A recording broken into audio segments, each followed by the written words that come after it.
going to set up the video, so Alicia, tell me when you're ready so I can spring into action. Good afternoon, fellow Toastmasters.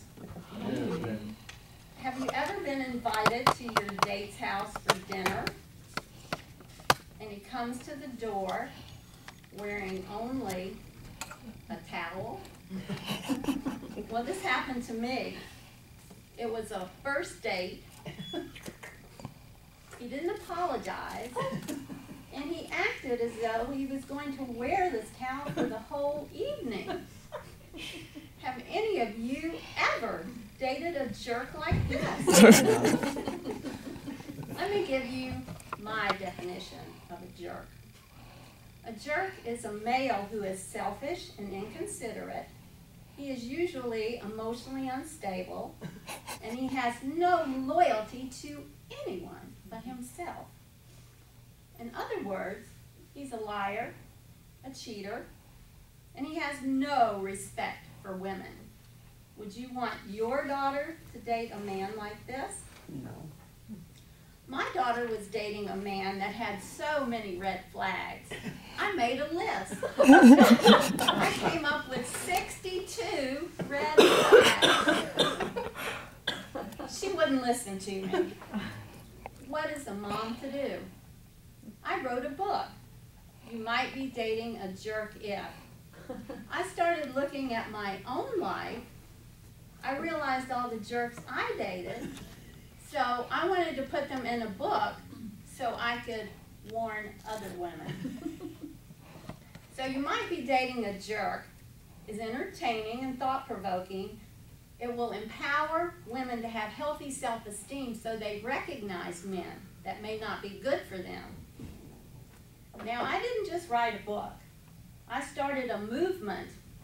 When you go to my website, carolharperspeaks.com, and order a jerk book, you will also get one of my bracelets. It says, "Say no to a jerk." Now, you might go out with the guy once or twice, but when you see that he is disrespectful and selfish, you can say no to a jerk. Now, there are 3 reasons in my experience and research that I think that women attract the wrong men. The first reason is that she may have come from an abusive past. So just being treated badly by a man feels comfortable for her. It's on a subconscious level, but nonetheless, it just feels normal. The second reason is that she may have low self-esteem. She feels inferior, insecure, and just unworthy of a good man. And there are a lot of good men out there. Look at our Toastmaster Club. We got good men here. So, and the third reason is she may be afraid to be alone. And when you're afraid to be alone, then you will attract men that are controlling.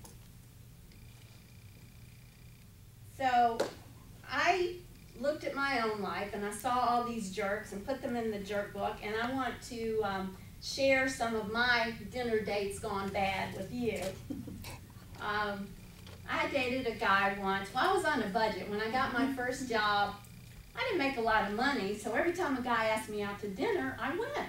So I dated a lot of jerks. So I had a guy that asked me out to dinner, and I was getting ready for our date. He hit on my roommate, and she told me later that evening. Then I had a man that invited me to dinner on his houseboat at Lake Lanier. Yeah, we had a nice dinner, and I was ready to go after dinner. And then he said, "Oh, I can't get the boat started. I guess we'll have to spend the night." Oh, I was furious. The next morning, the boat magically started. I never went out with him again. Then I dated a guy that told me to order the dinner special or pay the difference. To pay the difference. I always ordered the dinner special. Now this was the same guy that was always looking at other women when I was out with him. He would say things like, "Look at the boobs on that woman." You know, that is so disrespectful. finally broke up with that one. And then there was the guy. He invited me to his house for dinner, and he was a good cook, had a nice meal. I thought, well, this guy's really nice. He was polite. He opened the car door. Hey, this is a good one. So after dinner, he said, would you like to watch my Hawaiian vacation video? And I thought, oh, this guy's nice. He's sharing. So he put in the video. After about the first minute of this video, I realized it was a porno movie. The girls were Hawaiian. It took place in Hawaii, but it wasn't his vacation. I told him to take me home, and I never went out with him again. These are just a few of the jerks in my You Might Be Dating a Jerk If book, which was written for my daughter, but other women as well. But I hope to empower women to have healthy self-esteem. And I am giving a percentage of the profits from my book to a battered women's shelter. And I hope that you all go to my website, carolharperspeaks.com, get a book, get your red bracelet. I want to see all of you ladies out there wearing these red bracelets. And when I do, I will know that you are an empowered woman with healthy self-esteem, and you can say no to a jerk. Madam Postmaster.